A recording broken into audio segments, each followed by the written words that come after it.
తేజోవతి సూర్యుడు, నక్షత్రములు, అగ్ని మొదలగు తేజస్సులన్నిటికీ ఆధారమైనది అమితమైన తేజస్సు గల తల్లి. త్రినయన సూర్యుడు, చంద్రుడు, అగ్ని మూడు నేత్రములుగా గల తల్లి. లోల అనగా చలించుచున్న అక్షి కనులు కలది. కామరూపిణి సౌందర్య రూపిణి, చలించు నేత్రములు గల సౌందర్య రూపిణి అని అర్థము.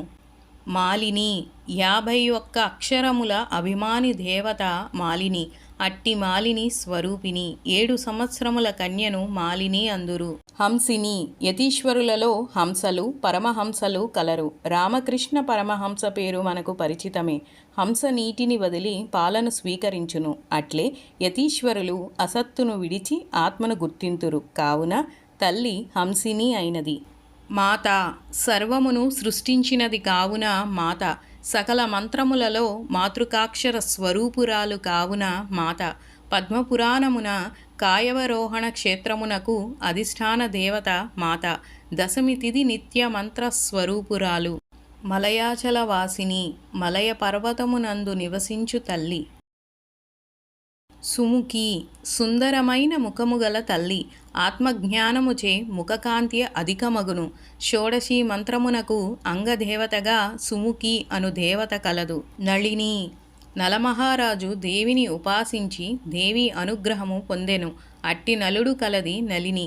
నలినము అనగా తామర పువ్వు. తామర పువ్వులు కలది నలిని. గంగా స్వరూపురాలు.